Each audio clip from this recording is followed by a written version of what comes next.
In the food business, there's tremendous amount of misinformation. I mean, if you want to feed your family healthy food, you got to ask a lot of questions. Well, we seem to feel free to regard wilderness as sacred and agricultural land as profane. And that is a disconnect. Because what we're doing is we're taking the nutrients from this soil, and we're shipping it far away, and it's not going to come back. You know, one of the downsides of the faster, cheaper model is that oftentimes you just can't afford to do everything as right as you should. There is a shift. I look at it as a view to kind of reinvent food.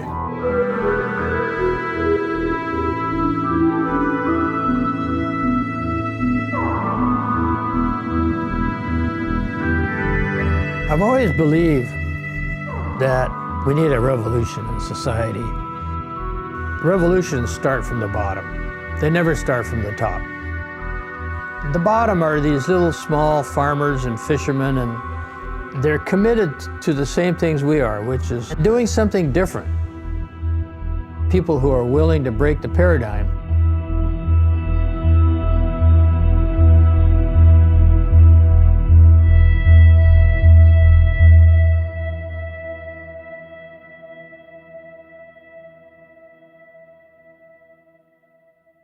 I've always thought of, my company, Patagonia, clothing company, as an experiment.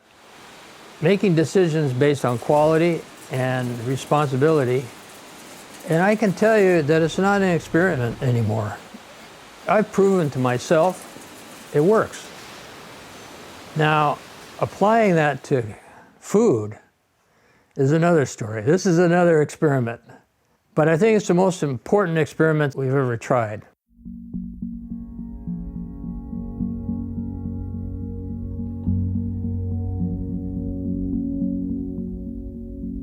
Grains represent some 70% of our calories, grown on about 70% of our acreage worldwide. Our crops that we currently grow for grain are all annual plants. An annual plant is one you have to plant it every single year. And that process involves disturbing the ground, creating a space for that seed. That plant comes up, you harvest it, it dies, and then there has to be a period of resetting the stage, preparing to plant again. Pretty soon we have degradation of soil happening as a rule when we start growing annual grain crops. Every time you grow cotton or corn or whatever, you're losing topsoil, and you can't do that forever. Regenerative agriculture actually builds topsoil. Wes is doing the most important thing in agriculture in 10,000 years. Soil is more important than oil, and as much of a non-renewable resource as oil. The rate of soil development and this sort of thing, it's a very slow process, I can tell you that. The soil of the Midwest took thousands of years to develop. I was hired at the Land Institute in 2001 primarily to work on what we called perennial wheat. This was a program where we're crossing wheat with a perennial grass. We have perennial plants that we eat that are apples, pears, nuts. But when it comes to something that is the staple of the human diet on large scales, we don't have any options. So we're trying to bring the perenniality of the perennial grass with the features of wheat that we like. Big seed, stuff we can make bread out of good yield. And we're trying to bring those two things together from different species. That's a very complicated, challenging task, and we're still working on that here. We have a lot of different experiments here with the intermediate wheatgrass, or kerns as we call it. But this is like the heart of the breeding program, where we put out huge numbers of plants. So plant breeding is sort of like looking for a needle in a haystack. You're looking for that thing that combines the traits that you really want. I think every one of us working here believes that we're in this project to make a real change. By having a large, massive root system that goes very deep into the soil, we're bringing carbon out of the atmosphere through photosynthesis, pumped down into the root system. If you have perennial mixes out there staying in the ground, the carbon that gets captured can then stay there. It's a way to recarbonize the soils. Kernza is sort of the first one out, and there's still a lot of work to do on it. When I first published on this, I said it's going to take 50 to 100 years. Well, you know, we're ahead of schedule.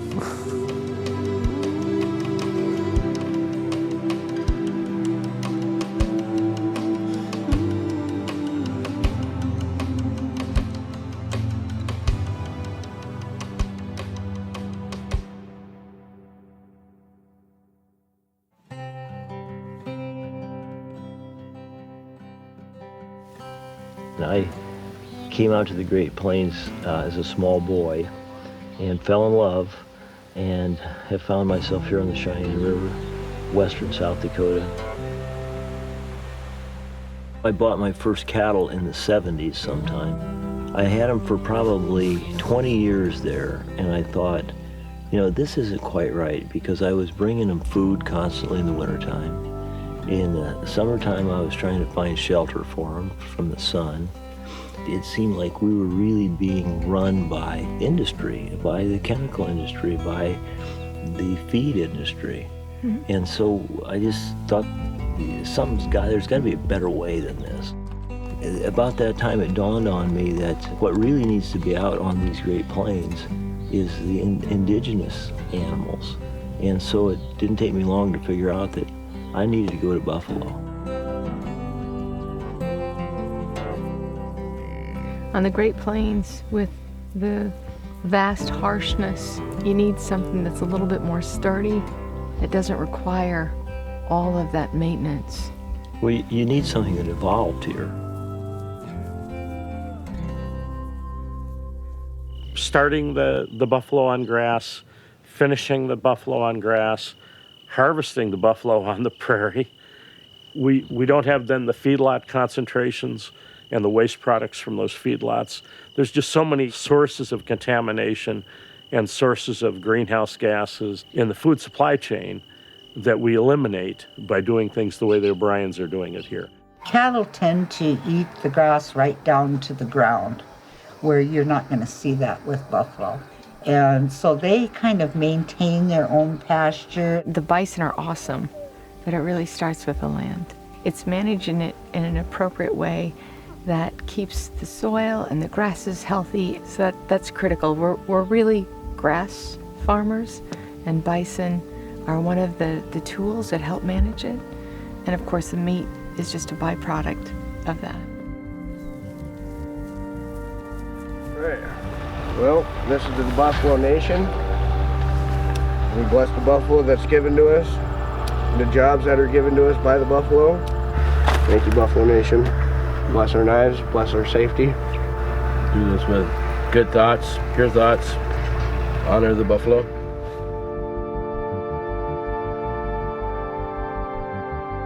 The scientists that have been here this week is, to me, an affirmation of, corny as it may seem, of what I've felt in my heart for a long time. You know, I've always thought that it's too bad that soil is sometimes thought of as synonymous with dirt, because it's not. It's really more like gold. The fact that this stuff is pumping, you know, carbon from where it's doing bad stuff to where it does good stuff. We're here actually doing the sampling of the soil and measured for its carbon level to understand statistically whether there's differences in the different pastures that have been grazed by buffalo. So we've succeeded in doing quadrant number 1 of Uno. 149 more to go.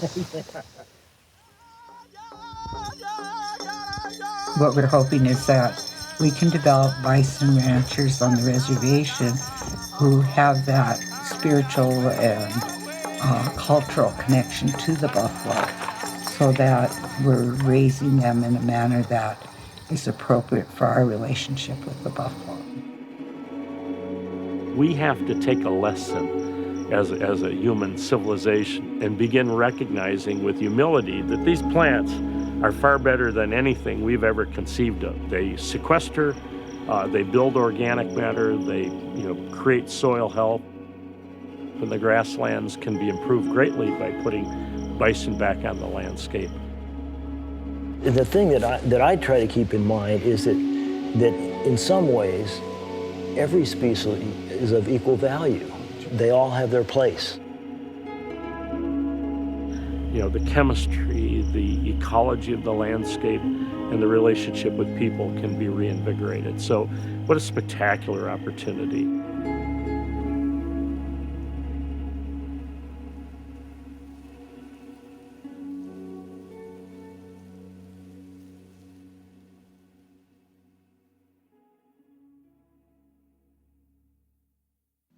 Nature loves diversity. Humans are always trying to centralize. We want to commoditize everything. And it's wrong. You have to break that paradigm. There's 60 million acres of wheat in this country. Basically, it's all the same. It's been defined by a commodity system. What if you go out of that and pull in what could be there? And what could be there? Flavors and nutritional value, colors, textures, functionality. All of that's there just for the taking, but you have to go in and get it.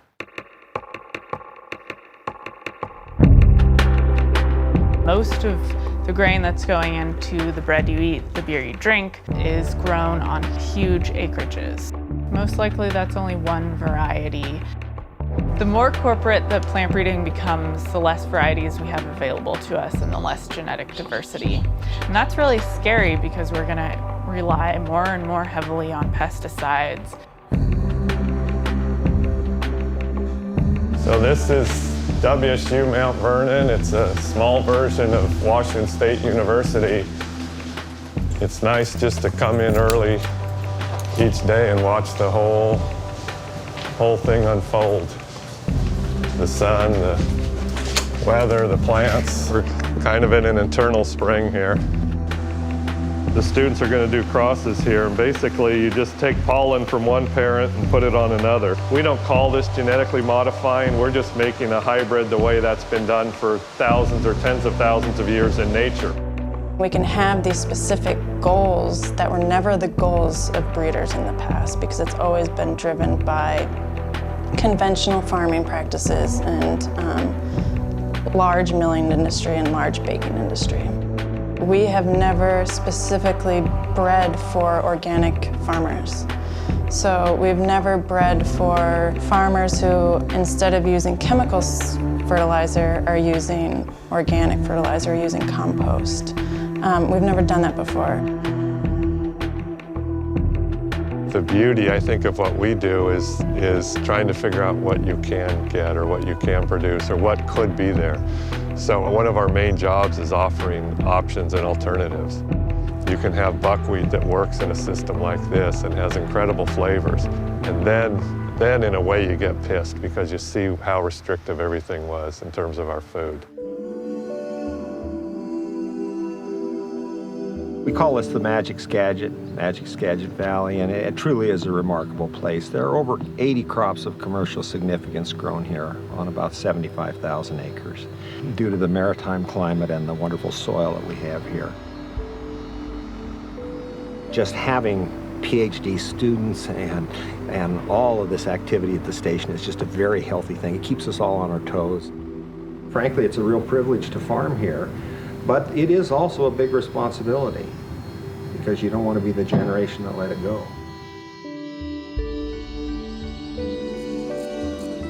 Our main goal is to first make what we do work for the farmer. As plant breeders that don't do GMO or genetically modified anything, make a crop that can yield a little more for the farmer and have the right functionality and flavors and nutritional value in the end. Well, in June, we planted about 4 acres of buckwheat. The variety is called Koto, and it's a bit of an experiment. This is a much more viable crop than growing feed barley. It's going for a human food crop as opposed to a feed crop, which typically is very low value. It would be easier if the whole valley was one crop. You know, we just went and did that crop and sold it on contract. But I think it's healthier for the farmer to have this diversity. It's healthier for the soil. It's healthier for the community. Buckwheat we use as sort of a symbol of attempting to keep value where it's produced. It's really a nice model of this. It's a re-decentralization of what we do. This is organic full pint barley, just harvested yesterday. I run it through a cleaning mill, and then it will go, some of it will go to malting, and some of it will go to an organic distiller. You know, people are making a statement. They're saying, we appreciate the way you farm, and we're willing to help you along the way to do it. And the bottom line is, you know, if 100 years from now, there are viable family farms on this valley floor, and salmon in our rivers like there are now, and ducks and waterfowl and shorebirds and everything that we have here, if 100 years from now all that still exists, everybody wins.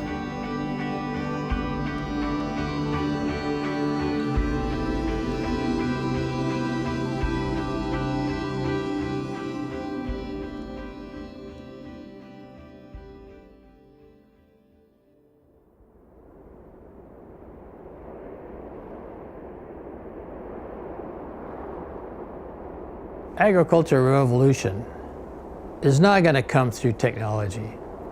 It's going to come through, in a lot of cases, the old ways of doing things. The miracle of salmon, where to begin?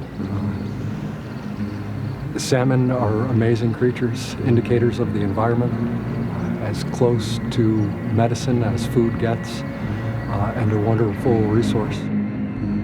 They're our identity in the Northwest. They are our buffalo. The Native Americans in the Northwest survived on salmon. The ocean, on an annual basis, will pump like a heart, and it will push this life nutrient, fish, up in through our rivers. They fertilize the riparian areas, the trees. They feed the wolves, bears, eagles.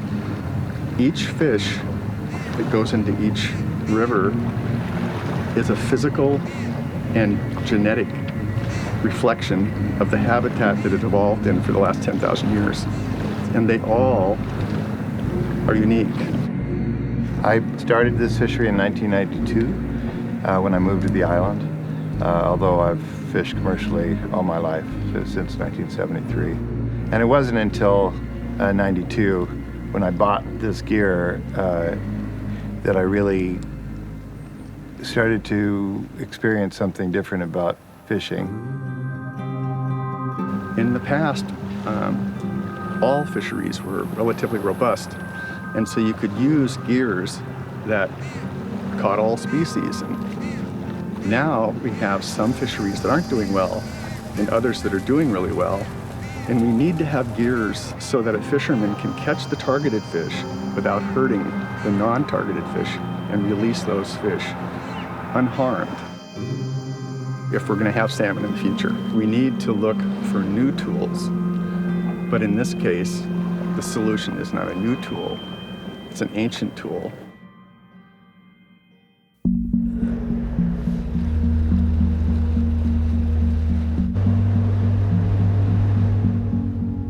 Well, out here on Lummi Island, we're looking at what's called a reef net fishery. And actually this fishery, in slightly different form, but the same similar technique, has been used for thousands of years out here by First Nations.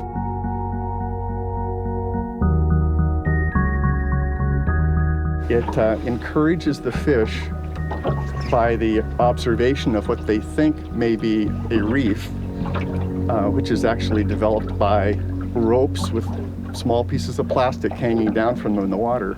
The fish comes up, thinks it's hitting a reef, and gets closer to the surface and closer to the surface. Individuals you'll see on these towers will be standing on top of the tower, actually just looking into the water. Well, the whole job starts with spotting the fish. If we don't see them, we can't catch them. Typically, I'm in the headstand and I'm looking out over the water, trying to spot a school. A lot of the times it's real obvious. You can see the fish plain as day swimming through. Other times it's just a very light color change or even just a feeling. When we spot them, there's a big commotion, go, go, go! Or the classic call is give her hell.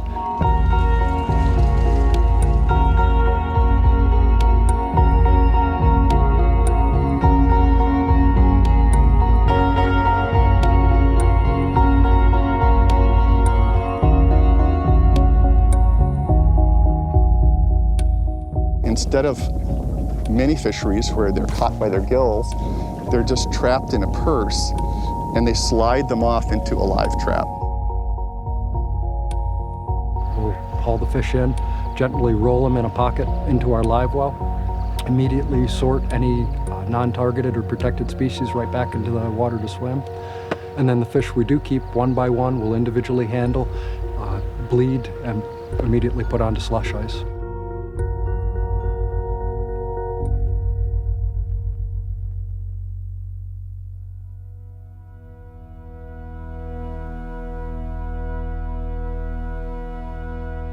It is truly selective. It's a passive gear that will allow the fisherman to catch the fish that it knows it's sustainable and release those that are not. This fishery is the most selective fishery that I know of, and I've been doing this for 26 years. I don't know of another fishery that has a smaller footprint than we do.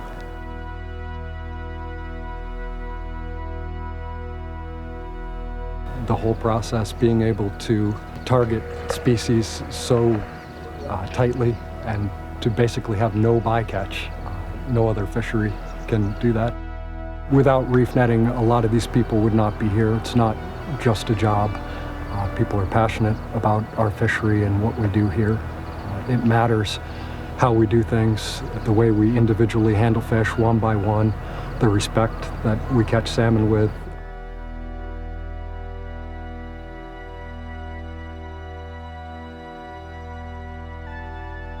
I think that learning from what we've done in the past has really helped us to figure out that we really do need to be taking care of the salmon and making sure that we are helping them to continue and to grow. We're all doing our part then to raise the level, the value, and spiritual value too of the salmon.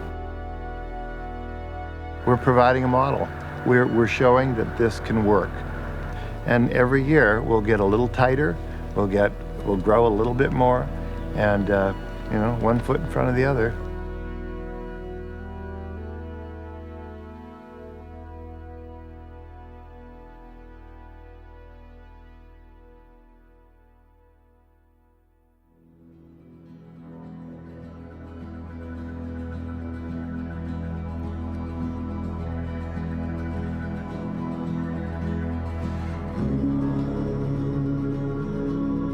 If you go through life not embracing the complexity, then to me, you're not really trying. It's a bit lazy, right? Is to just accept what's handed to us. And there's no better example than food.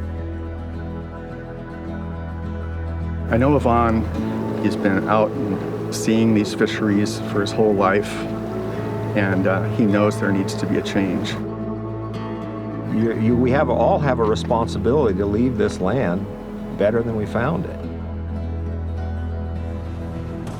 I feel the earth moving here a little bit, and I'm so glad to be part of it.